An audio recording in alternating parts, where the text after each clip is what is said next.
Hey guys, just at the top of the show, I want to let you guys know that there is some popping early on in the show, but it does go away very quickly. So if you could just bear with us for that first part, we'll get through it pretty quickly. And I think the conversation is worth the popping. So thanks so much for listening, guys. Talk to you later.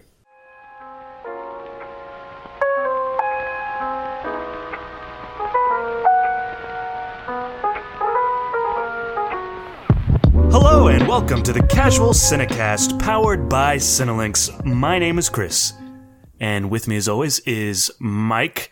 Let's hear your roar today. Oh, I was wondering what our intro segment's going to be. I'm not going to roar, but I'm doing well, and I'm happy you asked me. Well, I think you're not going to roar. You're not going to roar is a roar in itself, Mike. So, also with me is Justin. Let's hear your roar. You know I'm not going to roar either.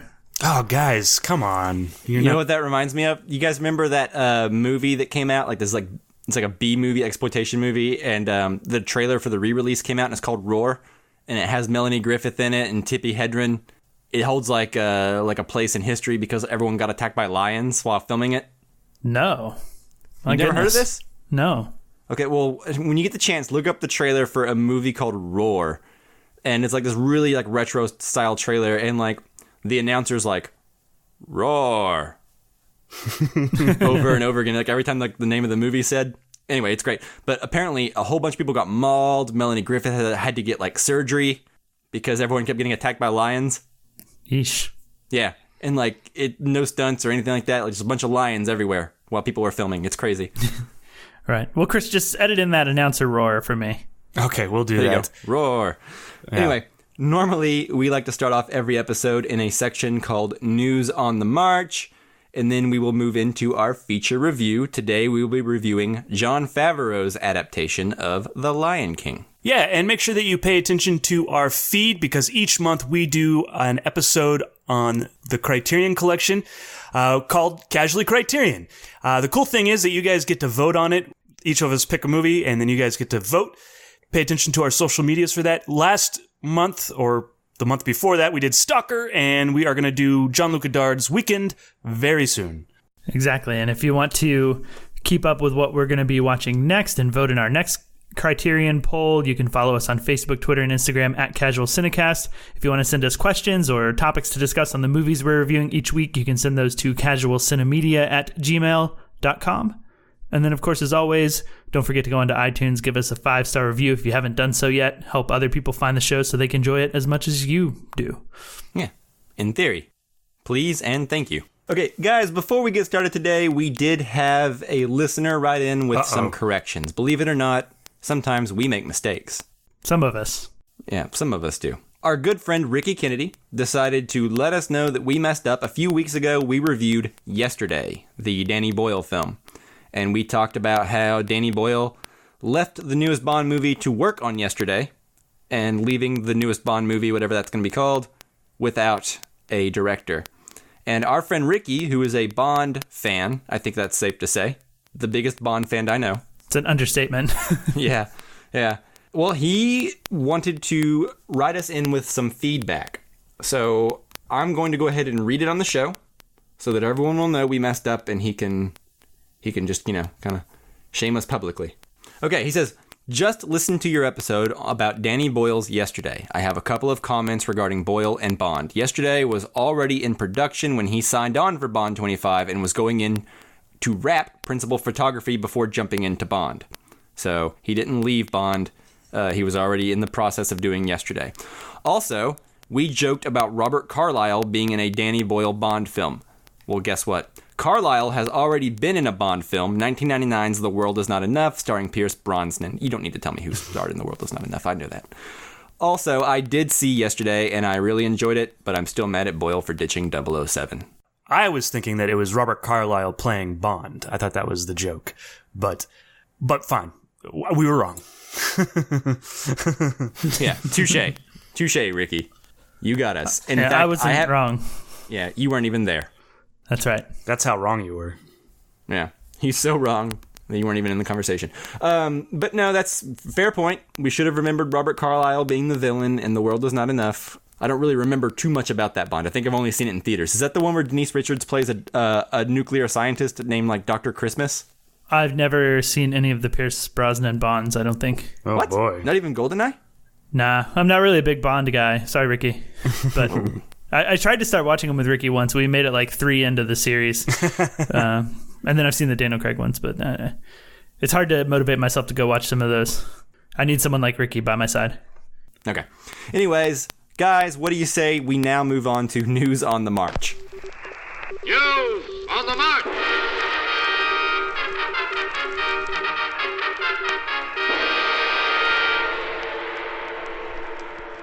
All right, guys, this week has been quite busy with news and things.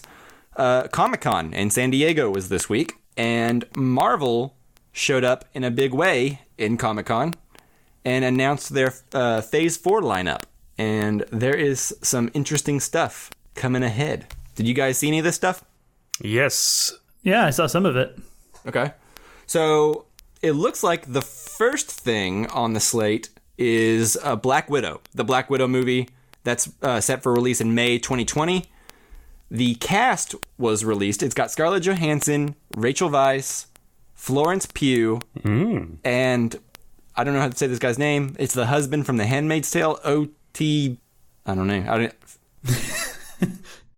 O.T. Fagbenil? I don't know. I don't know. I don't have his name pulled up, or I'd try to help you. It's rough, though. His first initials are O.T., though. Yeah, and then, of course, David Harbour from Stranger Things. So that's actually a pretty solid cast. The next thing they have is a Disney Plus TV show called The Falcon and Winter Soldier, which I assume will bridge the gap between the Falcon, spoilers for Endgame, becoming the new Captain America. That actually sounds pretty interesting to me. I'm interested to see what the Marvel Disney Plus TV shows are like.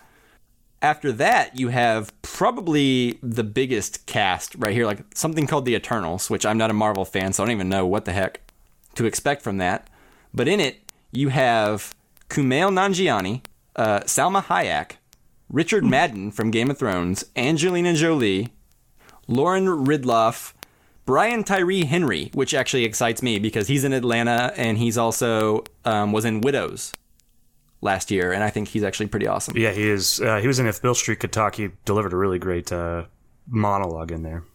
Yeah, and then Don Lee. So that's going to be interesting because we haven't seen Angelina Jolie be in anything besides Maleficent in like years, right? Another guy that I'm interested in that's in it is Don Suk Ma. He is a Korean actor. He was in The Train to Busan. Did you guys ever see The Train to Busan? Oh, no, actually, no. I wanted to. I heard it was really good. Yeah, it is really good, and he's really good in it. And then he was also recently in an arm wrestling championship movie that I watched recently, and he was also really good in that. So I'm excited to see him in it. Yeah. Then after that, for February 2021, you have something called Shang-Li in the Legend of the Ten Rings, which was alluded to in Iron Man 3, but it was a fake. Ben Kingsley played some kind of Mandarin character that apparently wasn't the real Mandarin. So now they've got the real Mandarin coming. But anyway, this is starring Simu Liu, Awkwafina, and Tony Leung from In the Mood for Love, which is awesome. Oh. Yeah. All right, and then next we have WandaVision, which is another Disney Plus TV show, starring Elizabeth Olsen and Paul Bettany, which I guess is supposed to bridge the gap between, it looks like, or I would assume, Civil War and Infinity War, during that time whenever they ran off to be in love together or something. Yeah, but Elizabeth Olsen has promised that it's going to get weird. I think actually it's after. Oh, okay. Because it's supposed to bridge the gap between Endgame for WandaVision and Doctor Strange, because she's going to join up. Okay, it's supposed to tie into Doctor Strange, but spoilers again for Infinity War and Endgame. Vision's dead, man. It can't be after unless it's all like her fantasies and stuff, but I don't know, we'll see. Yeah. And then, like you said, next is the other movie that I guess I'm probably most excited about, which is Doctor Strange in the Multiverse of Madness, which is a really cool name. Mm-hmm. Totally a cool name. And the last movie we got with multiverse in the title was good. No, wait, that was Spider-Verse. Yeah. Same concept, right? Yeah. So anyway, Elizabeth Olsen will be starring opposite Benedict Cumberbatch in that one, which sounds cool. And then after that, apparently we get a Loki TV series, spring 2021. Yeah, okay. Tom Hiddleston's back, whatever. I'm tired of Loki. Then there's a What If TV show coming 2021, which sounds interesting. It's got Jeffrey Wright in it, I guess is like the narrator. Mm-hmm. It's going to be animated, right? Yeah, it is. And it's going to, like, here's the little thing I see on the Entertainment Weekly article I'm reading. The show will explore ideas like, what if Peggy Carter picked up Steve's shield to become Captain America? So stuff like that. So just like non-canon what if scenarios, which could be interesting, I guess. Yeah, I'm excited for it. It could be fun. Yeah, why not? Then there's a Hawkeye TV show coming in fall 2021 with Jeremy Renner and whoever's playing a young Kate Bishop. So, neat. Yeah. Then after that, I know, Justin, you're going to be excited about this one. Thor, Love and Thunder, November 5th, 2021. And this is the return of Taika Waititi, by popular demand. By everybody but Justin. Yeah, by everyone but Justin, starring Chris Hemsworth, Tessa Thompson, and the return of Natalie Portman's character. However, she will be wielding Thor's hammer in this somehow. So, we'll see. Yeah, I love the name. I'll give it that. Yeah, the name's pretty awesome. Yeah, and then the one I think I'm most curious about is Blade. There's a reboot of Blade coming, starring Mahershala Ali, which fascinates me because the other Blades were such hard R's. You know, like I can't imagine them in that tone being in the MCU. So it'll be interesting to see what Marvel does with it. Yeah, that's interesting too. The director for Doctor Strange was talking about how he wants to make that movie the first horror movie in the MCU, but still be PG-13. That's weird, man. I don't know. I can't imagine it as of now, but we'll see, I guess. Yeah, I don't know if Blade really interests me, but maybe they'll do something cool with it. I think it's more interesting just the fact that it's like fitting that character as I know him, which is just strictly from the movies, into the MCU is going to be really strange. So I'm just more curious of like how they're going to do it. Yeah, are there vampires in the MCU? Like, how is this going to happen, you know? Yeah, that's what it means. I guess so, yeah. It could be interesting if Blade is just a standalone thing and they don't tie it in, you know? They won't do that. Yeah, it could be interesting if they do, but I think you're probably right, Mike. Yeah. What I will say about all of this and what I'm hoping for is that these TV shows aren't crucial to the MCU like cinematic experience. Ooh. Because I don't have time to watch all these shows. Like there's so many shows I'm like behind on, and if all of these like come out, like there's no way I'm going to catch up with all of them. And that worries me that I'm going to have to. Yeah. I don't know. I don't think they're going to be like imperative, but I think it'll be something along the lines of like, you know how like we watch the movies and in the context of the MCU movies, no one really cares about Vision and Wanda and their romance, right? I think this is like correcting that. You know what I mean? Like this will give you time to hang out with these characters that don't get time to shine. That's what it looks like so far. Like Hawkeye and Wanda and Vision and Loki. Like these are characters that like will probably be enhanced. Like if you watch these shows, I imagine you'll care about them more in the movies. But beyond that, I imagine it'll probably feel much the same. At least I'm hoping so. Because I agree with you. I don't want them to be like, I don't want to commit 8 hours every time they feel like crapping out a new show with like a B-list character. You know what I mean? Yeah. Yeah. I have a feeling that they're going to tie in more. As far as it's going to tie in about as much as Ant-Man does. You know, like you can skip Ant-Man and be okay watching the in-game stuff, you know? But I think it's going to be, but it's still continued in universe type of thing. It still continues the story like at the end of Ant-Man and stuff like that. Yeah, that makes sense. And then real quick, with no release dates yet, we have Captain Marvel 2, Black Panther 2, and Guardians of the Galaxy Volume 3. None of those have release dates yet, but they're all coming. And I'm surprised that they're not coming within the next year or two. At least some of them, like Black Panther, like strike while the iron's hot, you know? Yeah, it almost seems like they've taken a step back and they want to introduce a bunch of new characters, which is bold, I think. They just lost two big ones, you know? Yeah. But it's interesting that they're going to introduce a bunch of new characters, I think, like as opposed to doing more Captain Marvel or Black Panther, because those will make money, and they will, but you don't know about the Eternals. But where are they introducing new characters with the Eternals and Shang-Chi, basically? Because everything else is all characters we know. Yeah, the Eternals, Shang-Chi, and then I believe, let's see, that might be it. Yeah, that's it from what I'm seeing. But there's a lot of characters in the Eternals. Yeah, I guess that's fair. It's like I'm looking at this cast photo and it's like there's so many. I don't know. We'll see. I think, and I'm hoping that like the Marvel TV shows are going to be very similar to like the Star Wars TV shows and get like really big, nice budgets. Mm-hmm. It said that the first season of The Mandalorian was like $15 million per episode. Jeez. Which is like Game of Thrones numbers. As long as the shows are good, I don't super mind, but I don't want them to end up like the Netflix Marvel shows and like start off with like one really good first season of one show and then slowly not be able to top that with every other show and every other season you release, Right. I'm talking about Daredevil season 1, obviously, for anyone listening. So anyway, any other thoughts on Marvel before we move on? None for me. What interests you the most, Justin, as probably like the most passive fan of the MC universe? What's the most interesting to you? The next Doctor Strange movie, I think. Yeah. Just because that's one of the ones that I liked the most building up to the end of this last phase. Mm-hmm. So we'll see. I think I'm right there with you. I think Doctor Strange and Blade have me the most intrigued.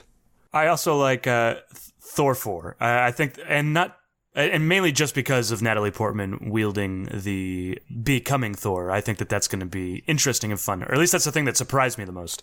I want to see Natalie Portman in a Taika Waititi like environment because like I like Natalie Portman, but she's not very funny.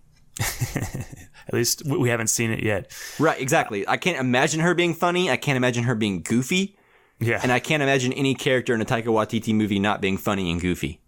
Or at least goofy. Pretty funny in the prequels. Unintentionally, maybe. Yeah. Well, even then, I don't like.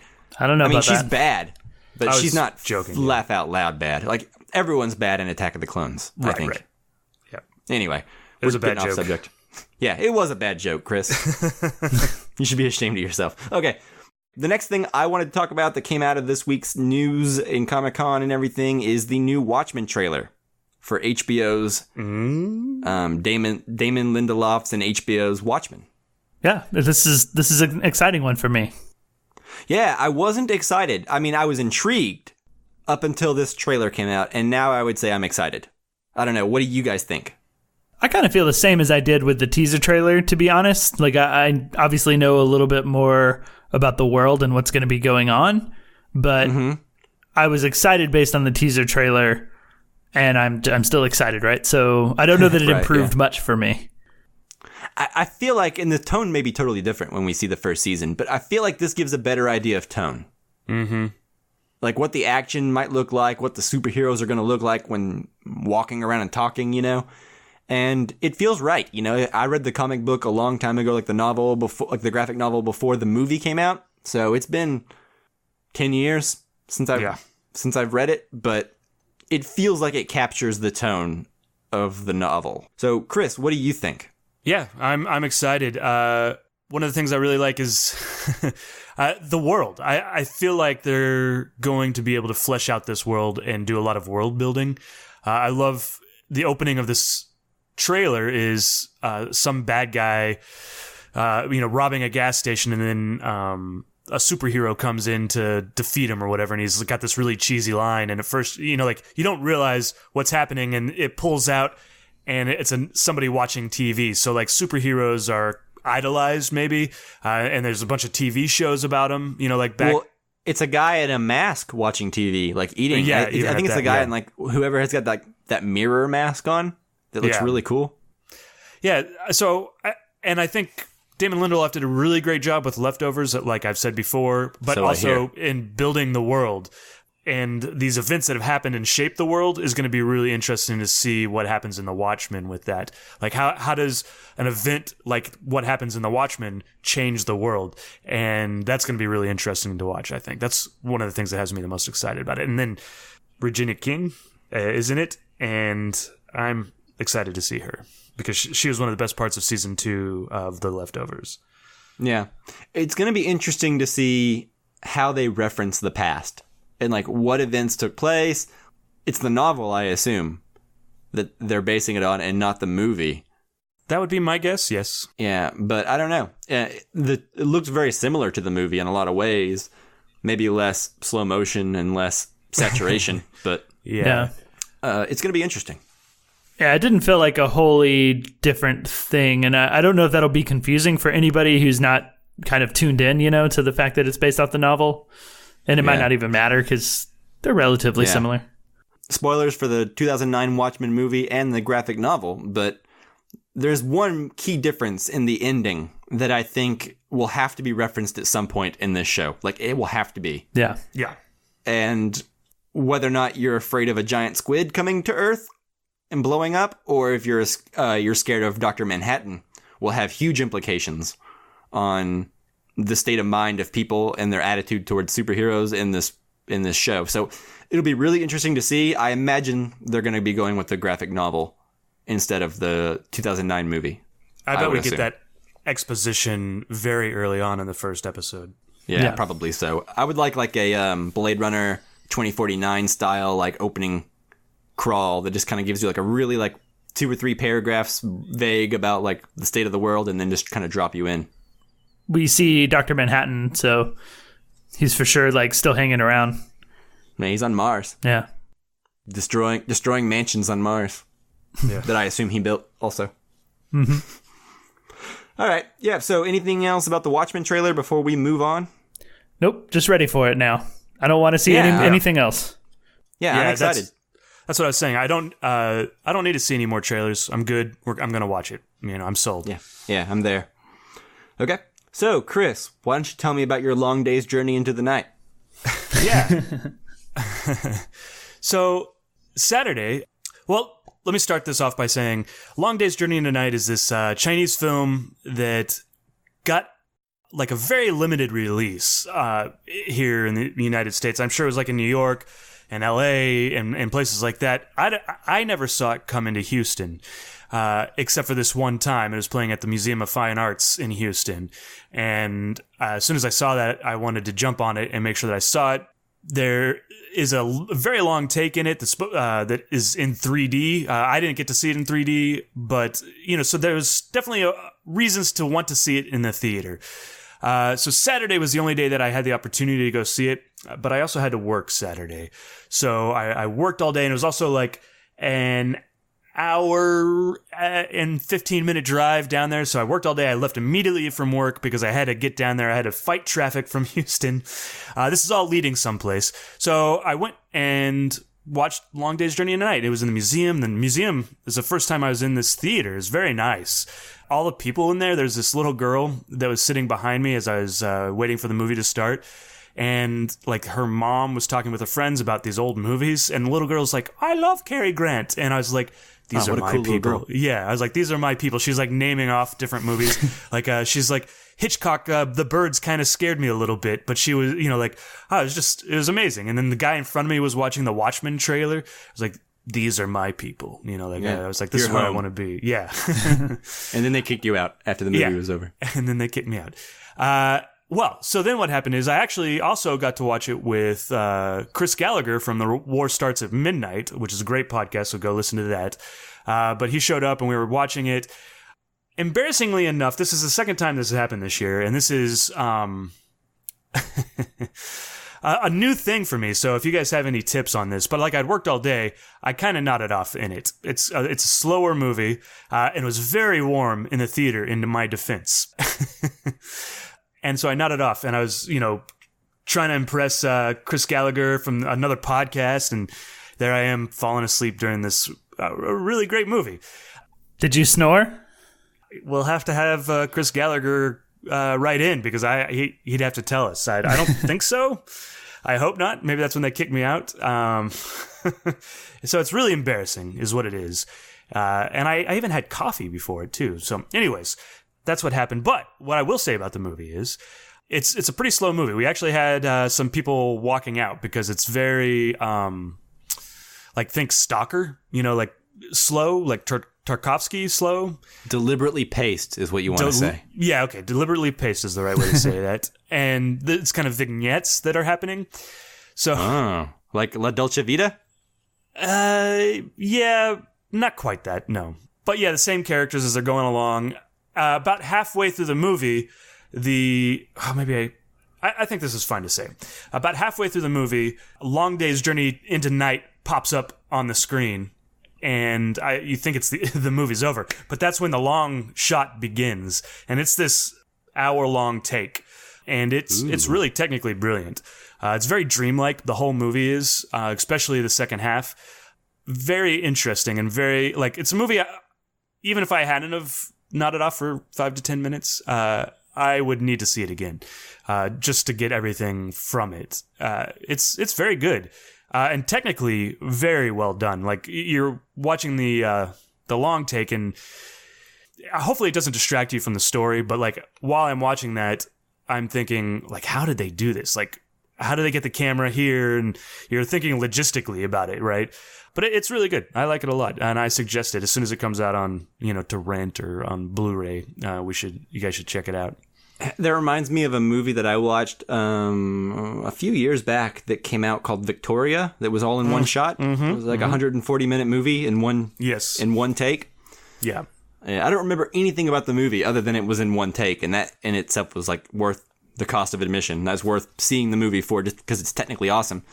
Was it like that kind of, or was it, Yeah, Victoria is different because it's very much like a thriller type movie. Like, they rob a bank in that movie. And so the one take just kind of adds the suspense because there's no cut. And cuts, I think, oftentimes relieve tension as you're watching a film.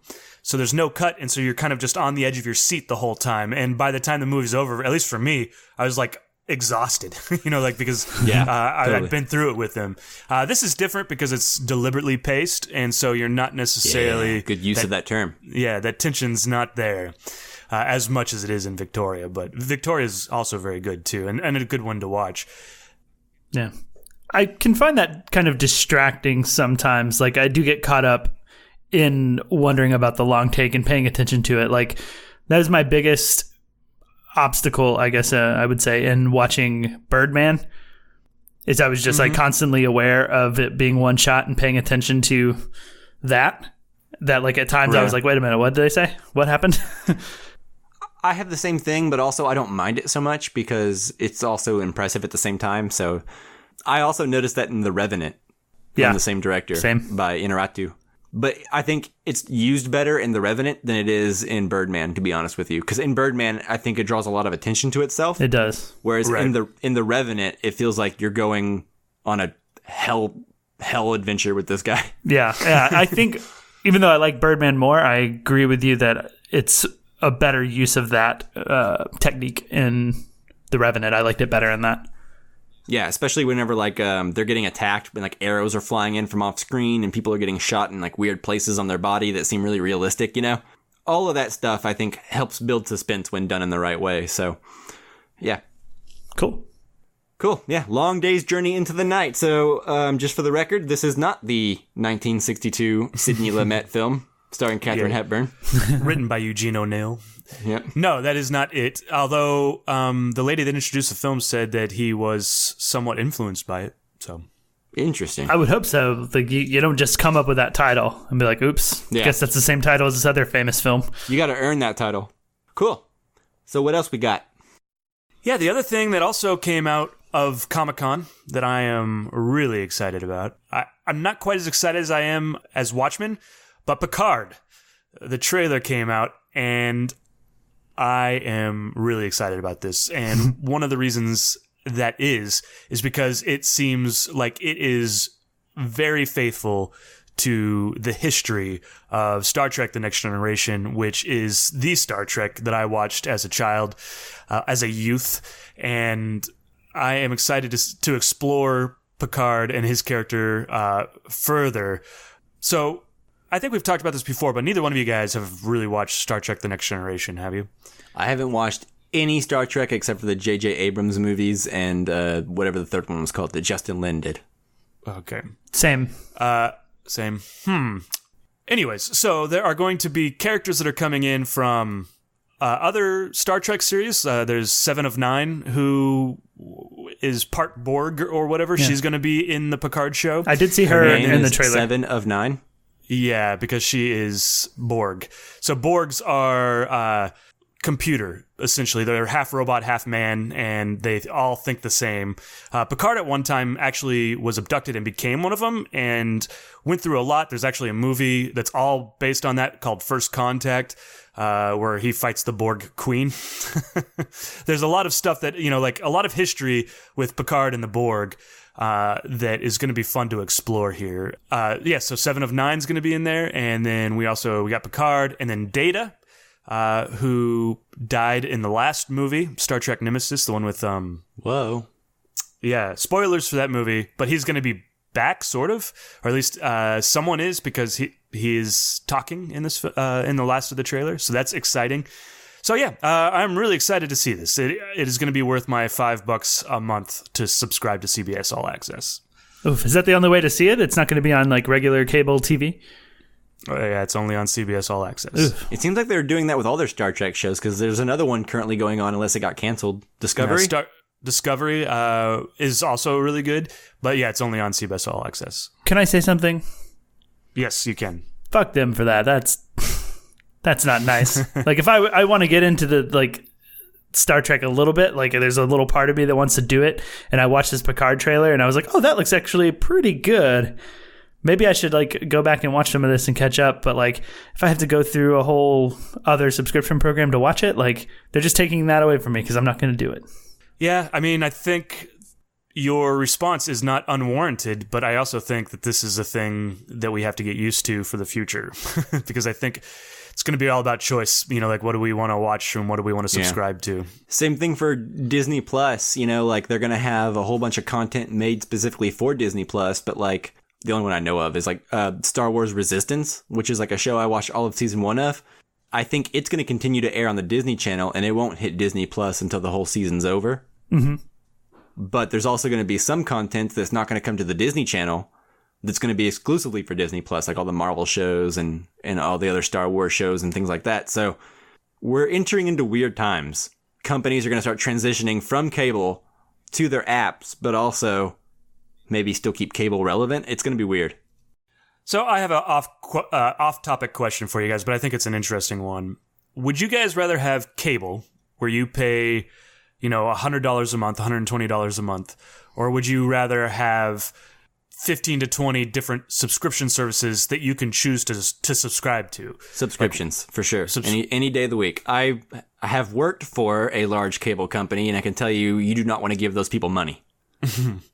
Yeah, that's kind of where I fall. What about you, Justin? Yeah, I mean, if I can get everything I want without having to subscribe to all 15 or 20 of them, like if I can pick and choose and there's like 8, otherwise I'd rather just have all of it be on a cable and I can just pay like one cost for everything and DVR what I want and check out what I want. Yeah, I think my feeling on it is, so Picard comes out. I'll subscribe to CBS All Access. It's done. I cancel it. Maybe even with... I could do that with Disney Plus. I don't think I'm going to. It's already inexpensive, but like Netflix or HBO, I do that with HBO now, actually. When the show's over, I don't necessarily need it anymore. I cancel it, and I'll subscribe back when his Dark Materials comes back out. But right, you're not stuck paying the same price every month. Like, you can choose to like strategically plan to watch seasons of television, and then be like, from September to April, I don't need this thing anymore. Yeah, and I like the choice being in my hand.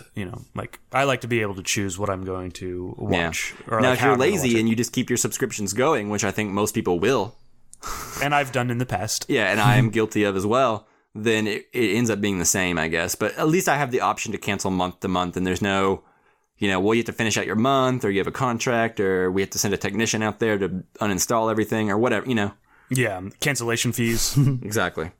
All right, cool. Sorry for that off topic. No problem. So, yeah, as someone who is not into Star Trek at all, I'm kind of like Justin. I wish I could get into Star Trek, but it seems so overwhelming, and I wouldn't know where to begin. So I can tell you where to begin. It's kind of like the X-Files. Did you guys ever do that with the X-Files where they have like their mythology episodes? No. I mean, I watched X-Files, but I don't know what the hell the mythology episodes you're talking about. Oh, it'd be like the stuff with the bees and, like the ones where that talks about Mulder's sister being abducted and stuff like that. Like that connects to the movies more, right? Mm-hmm. So what I would do is, I think it's on Netflix. I think Star Trek is still on there. Like the original Shatner ones? The Next Generation. Wow. I would just go on there I wouldn't and start watch with the Next Generation. I'd start with the first generation. Well, I mean, like if you want to get ready for Picard, and I would say that you wouldn't even have to watch like all 8 seasons. You would just watch the Borg episodes, right? Because I feel like that's where Picard is really coming. That's going to be the theme of the show. Picard is going to be about the Borg. So if you cover those episodes of the Next Generation, you'll be good. I don't know. That seems weird to me. I would want to watch the whole thing probably. Same, yeah. It's all or nothing kind of for me. Yeah, that makes sense too. Cool. So anyone else been watching anything else? I have one thing that I watched today, if you guys will grant me the time. Oh, what is this thing? Granted. Thank you. So I'm catching up because we're getting ready to do our best of the year so far episode sometime within like the next month or so. So I'm catching up on all of these movies I've been wanting to see. And today... So far. Best of the year so far. Yes. Sorry, I didn't say that. No worries, man. No worries. But today, Chris actually joined me so we can talk about this too. But we went and watched The Last Black Man in San Francisco, which is the directorial debut of Joe Talbot, which is a director obviously I haven't heard of before because this is his first film. But makes sense. The film is a really different film than I thought I was going to get going in. I didn't expect it to be so creative, and especially from like a first-time director. Like basically, Chris and I were talking after, and we kind of came down on the film is kind of Wes Anderson meets Fellini meets like the cinematography and look of Moonlight. That sounds really good. Yeah. I got some Bill Street, if Bill Street could talk in there too, but yeah. Sure, yeah. Barry Jenkins for sure. Yeah, Barry Jenkins in general. So all good things, right? And it's this really difficult to describe movie. Like I came home and was telling my fiance Nicole about it, and she's like, "What is the movie about?" And I was like, because it's about San Francisco. It's about San Francisco, and it's somewhat about these two characters who are kind of outcast a little bit in the world that they live in, the part of San Francisco that they live in. And one of the characters is obsessed with this house that he grew up in, lived in with his dad, that his grandfather built.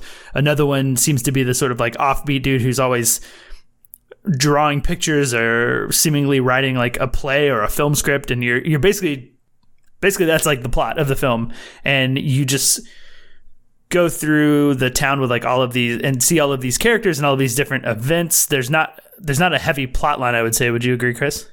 Towards the end, maybe the plot starts happening more, but it's more about getting to know the characters, I think. Yeah, and I think it's a really great movie, and one that I really haven't stopped thinking about since I left the theater, and I think it's one that feels like it could stick with me by like the end of the year, come like, forget the so far, but like when we get to Best of 2019 later. Like I think this one feels like it could stick around. It's a solid contender for me. I really liked it.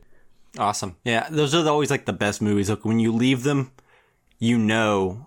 like it made an impact on you. Like I remember when I first left First Reformed, and I was just like, "This is it. This is my movie." Yeah, yeah, yeah. So I currently it's not quite my favorite movie I've seen so far this year, but like it just feels like one that's like it's just growing on me the more I think about it.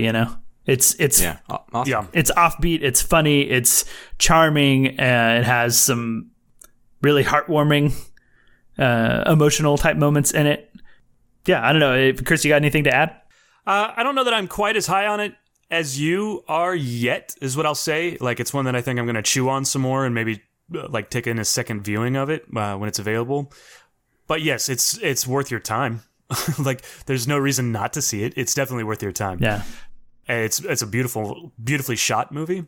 And it's a lot of fun, or maybe not fun. Fun's not the right word, but it's a lot. It's entertaining is not the right word. It's a lot of entertaining. It's a lot of. Yeah. It's difficult to describe. This is what I was like struggling. It's something to think about. I guess is kind of you walk away and you're thinking about it. Yeah. Yeah, so strong Well, you recommends. sold me. Yeah. All around.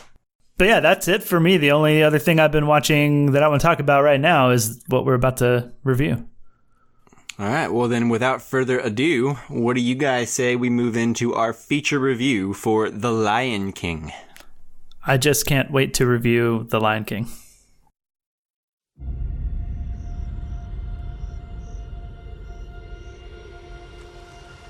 Life's not fair, is it, my little friend?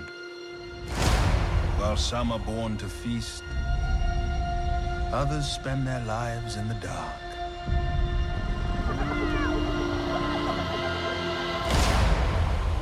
Begging for scraps.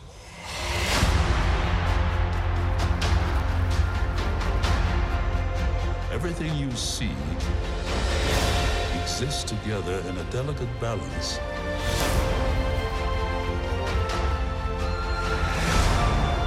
While others search for what they can take, a true king searches for what he can give.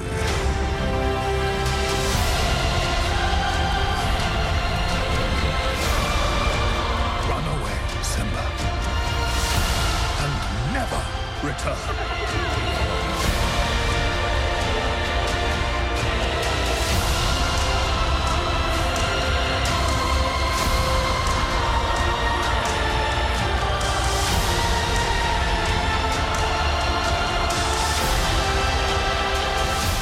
Take your place in the circle of life.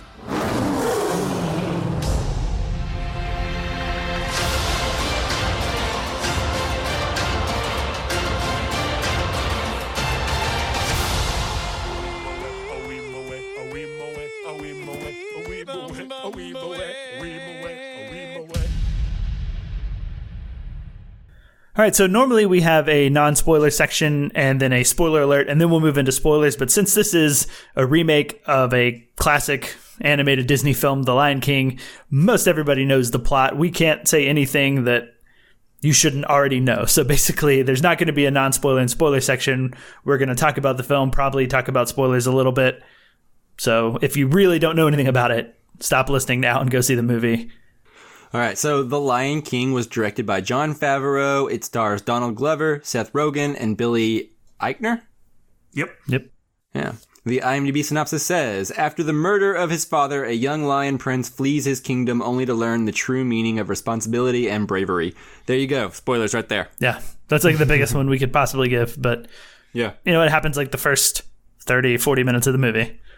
It feels like it happens an hour into the movie. Ooh, shots fired. Yeah, I guess. I mean, they weren't intended to be shots, but it felt long. Yeah. Okay, Well, I'm going to go ahead and kick it off. that's what I was about to suggest. Go ahead. Yeah. All right, so this is a movie I must confess that I was not looking forward to. These Disney remakes are getting to be a bit much, especially the more similar they are to the cartoon they are remaking. And we've had I feel like this is the 5th this year, but that's not quite accurate. It's Yeah. the third one this year. Dumbo, Aladdin, and this one. Coming too heavy. And Lion King, based on the trailers, looked to be very similar to the cartoon. Even more so than Jungle Book or Aladdin. Certainly more than Dumbo. So this was not something I would say I was looking forward to at all. And I think my instincts were pretty on the money. There are many shots and story beats that are exactly the same as the cartoon, which I saw a number of times in the 90s when I was like 7 years old.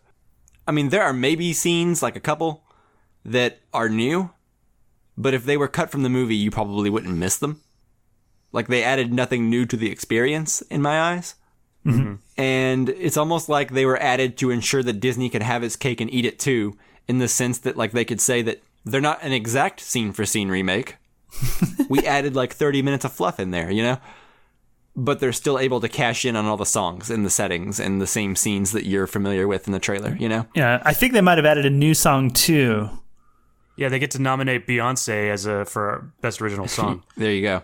But yeah, there's a guy I work with I was talking to today who watched the movie and he really enjoyed it.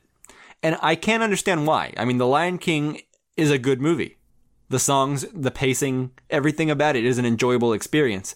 But if you remember the cartoon, and you have seen that cartoon within the last 20 years, this movie is entirely pointless. Like, well made, well acted, but it feels like another soulless remake and on the conveyor belt of Disney remakes coming that doesn't seem to be ending anytime soon. So that's kind of where I'm at. Like, I don't begrudge anyone who likes it, but ultimately I cannot for the life of me understand why you wouldn't just watch the cartoon.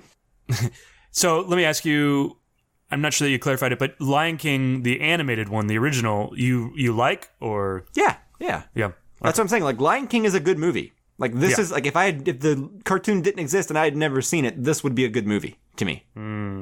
Okay. Well, maybe. I don't know. I can't, there's no way to unsee the cartoon, right? But Right. I imagine the story is there. You know, Hamlet, or, you know, like, it's a solid story, solid songs, but I can't shake the cartoon. So I can't dissociate that with this movie, and it seems to fail because of that. Yeah. So, you know, Justin, what do you think? I'm not too far off from you. I think that this movie, if you've never seen The Lion King before, you will enjoy this. I think for kids, it's going to be awesome, especially if this is their first Lion King experience, which I kind of was gauging the reaction of like kids around me when I was watching it in the theater, and I think some of them were in that boat. They had no idea what was going to happen, right? They were like, Is he dead? Is Mufasa dead? Like, is his dad dead? Yeah. You know, like really genuinely shocked. And so it's going to work for that audience. And that audience is out there. That's what I was saying. Yeah. You know, yeah. But there's no reason if you've seen the other one to like to want this one, because it's no different. It's just worse, in my opinion, because it's kind of creepy to me to watch photorealistic animals move their mouths and talk like humans. I don't like it. I never have. And I think it's weird whenever like they're talking or something like that. It's like a really dramatic moment, and then like a lion will just like sit down. yeah. And lay like a lion lays, like to relax. And I'm like, this seems really anti like climactic the way he's like, go ahead, tell them. And then he like plops down. And there's like in go on. between words like sentences that like lick its paw or something, and like this, I don't know, Yeah. it doesn't quite work for me. It's neither like live action real or animated. Now, and it's even weirder to me when they sing. So even like the enjoyable songs from the original, which are pretty faithfully recreated here, and I imagine if I close my eyes, it's enjoyable. But just looking at it, like that's my biggest issue, and where I think like the one thing I can say is pretty objective and disregarding the fact that this movie doesn't need to exist because the animated one does exist. Like that is the one thing that I think is a detriment to this movie, in my opinion. Otherwise, they're almost exactly the same, and I've seen the other one so many times. And the one place I am a little bit different from you, too, Mike, is that I'm not that big of a fan of the original Lion King. Like, I like it. It's fine, but it's never been my favorite Disney movie. I've never watched Don't it put words on my in my own. mouth. I don't think it's my favorite either. I mean, it's no I'm Aladdin not. cartoon. Right, yeah. No, I'm not saying, I guess I have, maybe I am putting words in your mouth, and I apologize for that. But for me, like, I've just not been a big fan of it. Like, I've never willfully watched it on my own. Anytime I have watched it, it's been somebody else, like when I was a kid wanting to watch it, and I watched it with them. So, yeah, it just didn't work for me. That's where I'm at. I just found myself asking why constantly during the movie. Like, why does this have to be? And the answer is always money. Yeah. But that's where I'm at. So, Chris, what do you think? Yeah, so as I watched this movie, I was reminded of a quote by the great Dr. Ian Malcolm. And the quote is, "Your scientists were so preoccupied whether they could, they didn't stop to think if they should." And I think that those are wise words from Dr. Ian Malcolm from Jurassic Park. Totally a real person. I think I'm more negative on this than both of you guys are. I think that this doesn't work as a movie on its own. It's hard to separate those two things, you know, like because I have seen the animated one.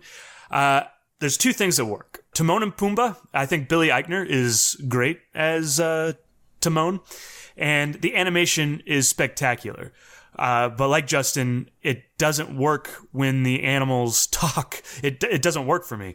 Like there's not emotion on the characters' faces. The emotion isn't conveyed.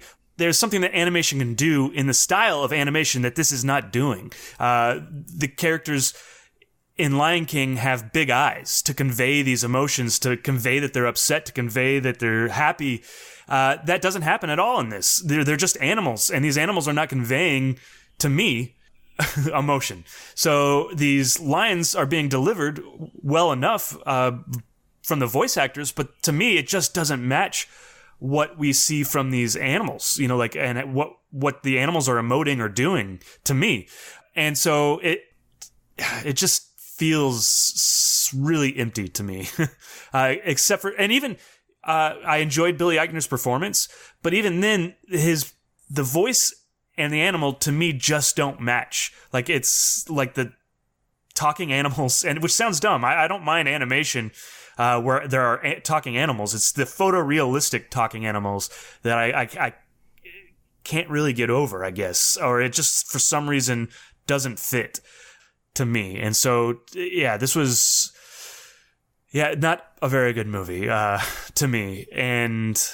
But there are two positives: Billy Eichner and. Man, you're really doubling down on the Billy Eichner performance. Yes, I want to make sure that I have something positive to say, because I think I felt like I was just really negative. But what is the other guy's name? Billy Eichner. Seth Rogen? Seth Rogen? Seth Rogen are pretty good. It's weird that you know Billy Eichner more than you know Seth Rogen. Yeah, because I was thinking about it before. Like, I was like, I really like Billy Eichner in this. Clearly. So, yeah, well, Timon and Pumbaa were like the most likable parts of the cartoon, so I think they're a bit of breath of fresh air when they come in this film. Mm-hmm. In this version. I think they bring new things to that isn't in the original.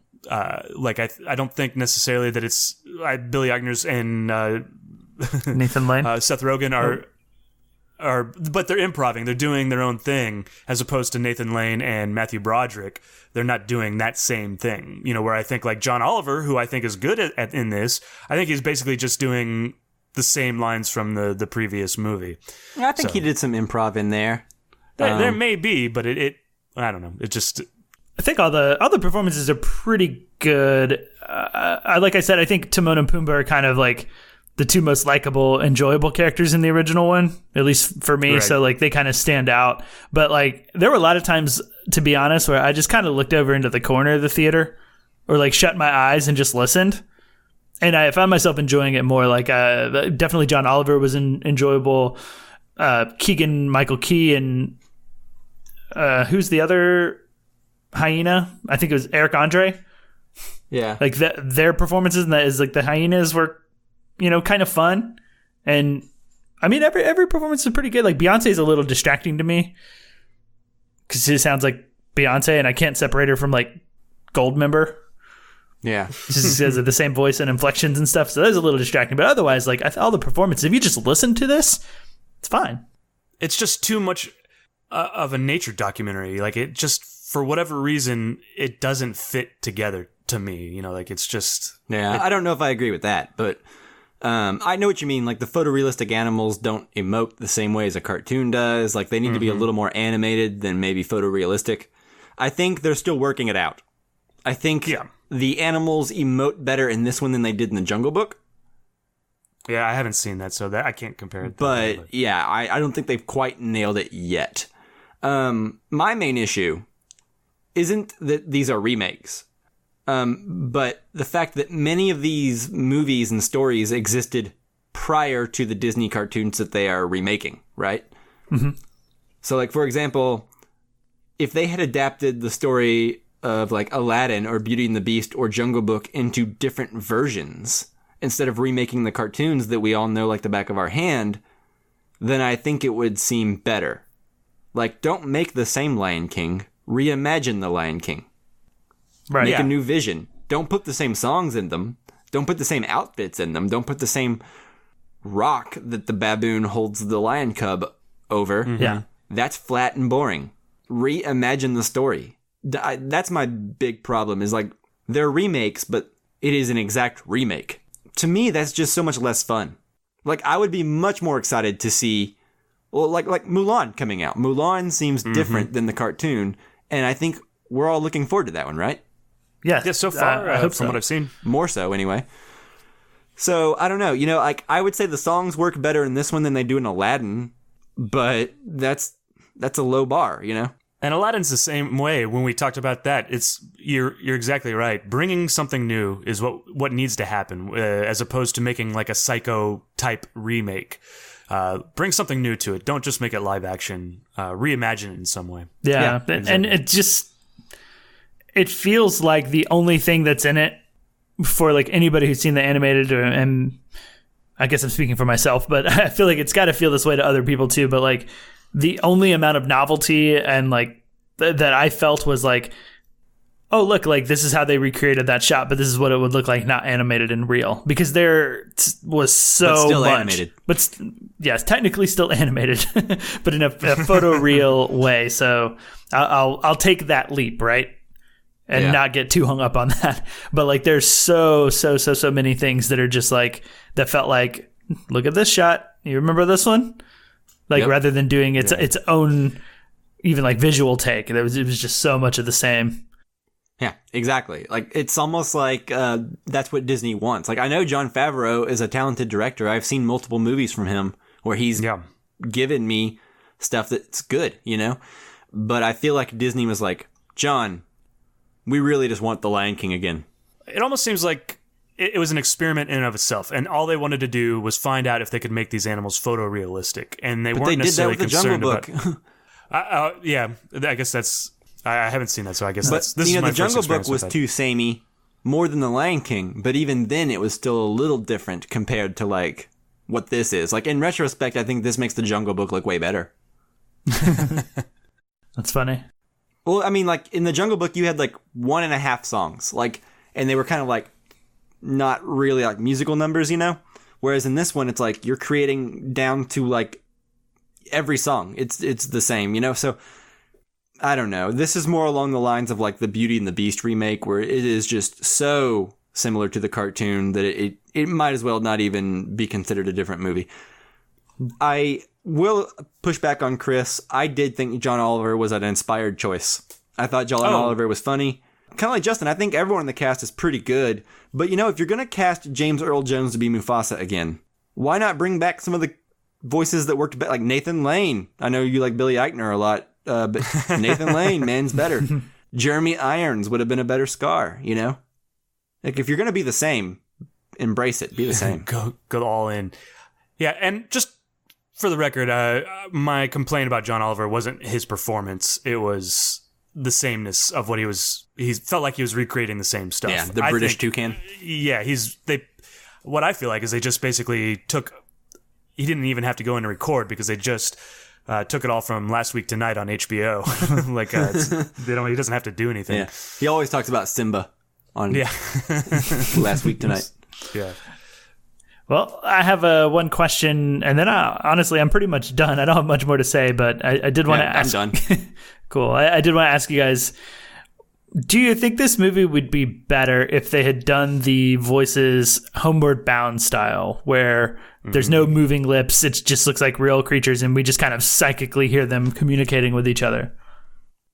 No, I don't think so. It barely worked in Homeward Bound.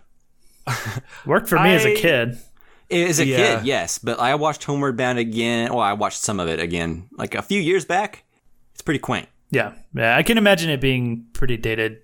It would be odd, but I'm willing to try it because I didn't think the animals talking in this worked. Yeah. So I feel it would be better. Yeah, I think what they're going to have to do is they're going to have to cartoon up the animals a bit going forward. Yeah. Like, agreed. You can have photorealistic fur, photorealistic whatever, but like you got to animate their faces a bit more, Mm-hmm. Yeah. That sounds even weirder. Like I'm like not on board with the humanized mouth and stuff. Like, But I don't know. I feel like it would be better if they seemed more like cartoons, like live action cartoons, versus like Pikachu kind of, or something like that. You know what I mean? Like in Detective Pikachu, like something more like that rather than like. You remember when the character posters for this movie came out and it was just a bunch of pictures of lions? Do you guys remember that? Yes, I do. Yeah. And like everyone was just like, "Yep, those are lions, all right." Like they have no distinguishing features. They just look like lions, Like So, I don't know. They need to be more like characters instead of just like random lions that we would see turning on National Geographic or something. Yeah. Yes, I agree. Like some sort of style to the animation as opposed to just real lions. Then it's not live action. Like that's the whole not live the whole action now. purpose. Well, it's not, but like that's what they're going for. And if they do anything to like exaggerate it up more, which arguably they are because they're making him speak, but if they do more than that, it's not live action. Yeah. But that's what doesn't work for us. Yeah, that's true. But it still makes me kind of laugh, like in retrospect. Like, the same thing happened in the Jungle Book, which is just like every time like a big cat or something like that is like trying to be intimidating, and then they lay down, like Yeah. or sit down. It just seems funny to me. And sometimes they go back and forth between like sometimes they roar and sometimes they talk to each other, and I don't understand that either. Because I mean I get it, you got to have them roar, but one thing I just saw on the IMDb page. Apparently, Jon Favreau said they put one shot in the film that is an actual live action shot to see if anybody could tell what it was. Honestly, I couldn't, but I was kind of thinking that there would be some spots where they were filling in the characters into live action worlds, but that kind of confirms that just everything literally is CG, everything. Yeah. Yeah, and that said, it's beautiful. Mm-hmm. Yeah. Sure. Agreed. Yeah, like, and I think technically this movie is amazing. Yeah, and I think this movie, while not being a good movie, is going to give us good movies down the road, or good CG down the road. You know, like maybe it'll make The Mandalorian better that Jon Favreau is working on, or like this technology will make movies down the road better. Maybe it might just all look good because it is all CG. Like when it's CG into a live action film, that's when you notice. Yeah, I was wondering that Perhaps. same thing. Like, if there was a human standing next to one of these lions, would it look as photorealistic as we think it does? Yeah, I'm skeptical. I think like the big hurdle that they've been trying to get over is hair, and I was like kind of paying attention at times to the hair specifically, and sometimes it looked really good, sometimes it looked okay. I think it looked really good on Cub Simba. Yeah, it did. I was like, whenever Nala and Simba were like wrestling around and like playing, I was like, God, this looks really good. We'll have to see if they included like the sex dust from the. Oh no, thing. they didn't. It was like I actually like looked for it, and like there's I think it's the same shot whenever he like sits down and like a tuft of his hair falls out Yeah, and starts flying around. I think that's the same shot that that's supposed to be in, if I'm not mistaken, but maybe I'm wrong. yeah. It's either that or I thought it might have been when they were wrestling when they see each other for the first time in years. Oh yeah, maybe. But I'm sure they didn't put it in again. But it'd be funny if they I'm sure did. they didn't. I think it's probably been taken out of the version you could see now of the cartoon. It's on YouTube somewhere, I bet. Oh, I'm sure. Okay, are we done with The Lion King? Very, very done. I am. Okay. All right. Well, I think you guys all know where we stand on it. Don't really recommend it unless you have a little kid who's never seen the cartoon, and then I would rather them watch the cartoon. Yep. Yeah, that has life. Yeah. Just to watch it, like, go buy the cartoon or rent it or watch it. It's going to be way cheaper than a night at the movies, and it's going to be a better cinema experience. Yep. Agreed. All around. Awesome. Well, I think that does it for the show then, huh?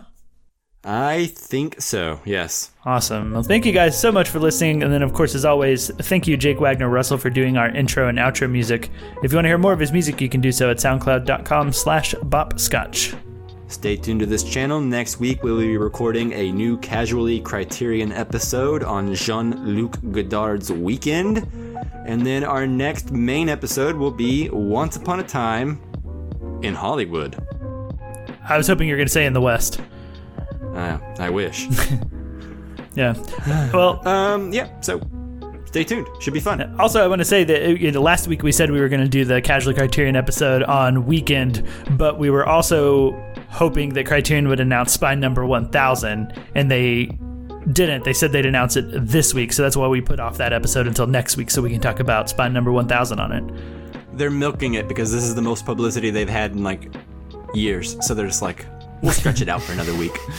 Yeah. Actually, I think that it's leaked now. Like people have put it on the websites and like without the name, so it's already leaked, or at least the guesses are that. There's a big theory about what it probably is, and it seems like it's mostly right, but we'll save that for next week. Stay tuned. Yeah.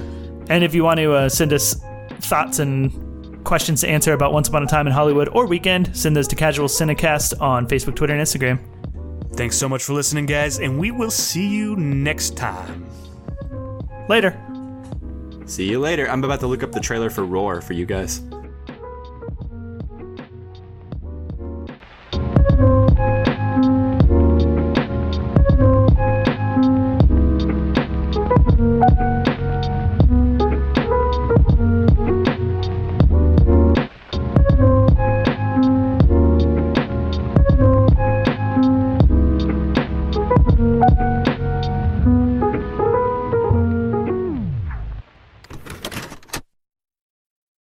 Now the clouds have all rolled on,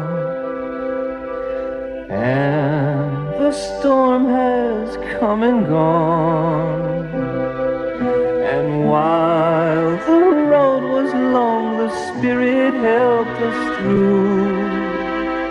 Here we are in Eden. This is a madhouse. No, it is. It's just like life. You get the funny with the tragic. Here we are in Eden. Though we hope to stay, almost slip away. See the shadow of the eagle in the sunrise. Hear the music of the children in the moonrise. Feel the power of the lion when he roars like thunder. Roar! But you're gonna get killed. The cat's got a little extra. Yeah, that's all. Oh. Why did you bring us here? We're just gonna die. Roar! And do you know what your friends are probably doing to your family right now? They are eating. Shut up. Roar! Whose land is this? This is my land.